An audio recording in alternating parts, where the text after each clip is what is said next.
Price का कल के हाई की रेंज के अंदर आने का हम वेट कर रहे हैं। अगर ये ऐसा करता है तो मजा आएगा, क्योंकि फिर ये गिर सकता है। अपने ट्रेंड आइडेंटिफिकेशंस के अकॉर्डिंग एक हेल्दी ब्लैक कैंडल की एक्सपेक्टेशन हमें आज है और प्राइस गिर के लगभग यहाँ तक आ सकता है, इसलिए टारगेट भी अपना यही होगा आज का। तो चैनल सब्सक्राइब कर लेना। ऑप्शंस के नाटक से अगर ऊब चुके हो तो आज के ट्रेड की एक प्योर एनालिसिस करेंगे, देखेंगे क्या एक्सपेक्टेशंस और बन सकती हैं। डे टाइम फ्रेम पर काम खत्म करने के बाद लोअर टाइम फ्रेम पर समझ में आता है कि ये हमारा एक इंपॉर्टेंट एरिया है। मूव्स हुए तो प्राइस एक तरफा दिखेगा। एक तबका ऐसा है मार्केट में जिसे मल्टीपल टाइम फ्रेम की तमीज नहीं है, वो चार्ट खोल के ट्रेड मार देगा। लोअर टाइम फ्रेम पर देखो ये एक रेंज है, सपोर्ट और रेजिस्टेंस दोनों की। अब प्राइस इसके अंदर फंसा हुआ है, वॉल्यूम्स के ब्रेकआउट लगातार हो रहे हैं, लेकिन प्राइस बाहर नहीं निकल रहा है। तो सिर्फ यही चीज देख के काम नहीं चलेगा, हमें इसमें डे टाइम फ्रेम के एनालिसिस को या फिर हायर टाइम फ्रेम के एनालिसिस को इंक्लूड करना ही पड़ेगा। डे टाइम फ्रेम का पॉइंट ऑफ एक्शन ही आपका ट्रेंड डिसाइड करता है इंट्राडे के लिए। अब प्राइस इस जगह से देखो कितनी बार नीचे की तरफ आया है, कॉन्टिन्यूसली रेजिस्टेंस ले रहा था। अब हमें दो चीजें एक साथ चाहिए थी, पहली प्राइस कल के डे हाई की रेंज के अंदर आ जाए, दूसरा आज के इंट्राडे का सपोर्ट भी ब्रेक हो जाए। इसलिए दोनों चीजें इंक्लूड करके ही काम होगा, कोई भी एक आप छोड़ोगे मामला बिगड़ जाएगा। तो मल्टीपल टाइम फ्रेम के लिए खुद को ट्रेंड करना ही होगा, ये कंपलसरी होता है। इस वक्त तो करीब 2000-3000 के अराउंड हम लोग फ्लक्चुएट कर रहे हैं, करीब 450 क्वांटिटीज है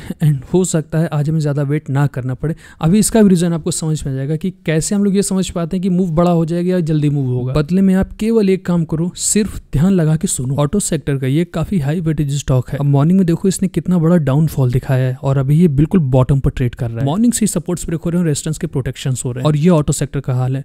ओपन होकर के ऊपर तो भागा, लेकिन सुबह से फिर ये गिर ही रहा है। अब अगर इन दोनों का ये हाल है तो अपना स्टॉक भी बहुत ज्यादा देर तक अप साइड की तरफ सर्वाइव कर नहीं पाएगा और हो ना हो धड़ाम करके नीचे की तरफ आना चाहिए। तो अपना काम तो हो गया, लेकिन अब अरी मार्केट की है। अभी तक के तो मूव सेटिस्फाइंग है, एग्रेसिव मूव है, बट सेल साइड में बैठे और ग्रीन कैंडल्स दिखती तो सबसे ज्यादा डर लगता है। चलो हलचल शुरू हो गई है, आ जाओ जाओ जाओ जाओ जाओ आ जाओ, नीचे आओ, नीचे आओ, नीचे नीचे नीचे नीचे। लास्ट वीक 2 स्टॉप लॉस गए एक के बाद एक, इस वीक कवर करना है हम लोगों को। आज के ट्रेड से स्पेशली एक्सपेक्टेशंस काफी ज्यादा हैं, वॉल्यूम्स के ब्रेकआउट नहीं हो रहे हैं। गिर जाओ, गिर गया गिर गया, बस थोड़ा सा ही दूर है, थोड़ा सा दूर है, बस बस बस। शिट की रिवर्स ना मार जाए। इस तरह के मूव्स ने कई बार धोखा दिया है, प्रॉफिट की पोजीशन लॉस में कटती है, लेकिन आज ऐसा ना हो। ये नीचे आना चाहिए, आ जाओ आ जाओ आ जाओ, इसकी कोशिश है इस कैंडल में आ जाना चाहिए। वॉल्यूम्स के ब्रेकआउट आ जाओ, हो गया। देखा एनालिसिस सही रहेगी, टारगेट मिलेगा। आधा घंटा नहीं लगा प्राइस को वहां तक पहुंचने में। बहुत बड़ा टारगेट था ही नहीं, सिर्फ हमने 1:3 ही फिक्स कर रखा था। मार्केट भी आज ठीक ठाक रही है, कल से तो आज बहुत बेहतर मार्केट थी। इस वक्त का करीब 14-15 साढ़े 15,000 अपना चल रहा है। देखो इक्विटी ट्रेडिंग की एक खास बात है, ये तुमको थोड़ा थोड़ा करके लेकिन कंसिस्टेंट वे में पैसा देती रहती है। तुम रिलैक्स रहोगे, ट्रेड करने में कोई जल्दबाजी कोई हड़बड़ी फील नहीं होती।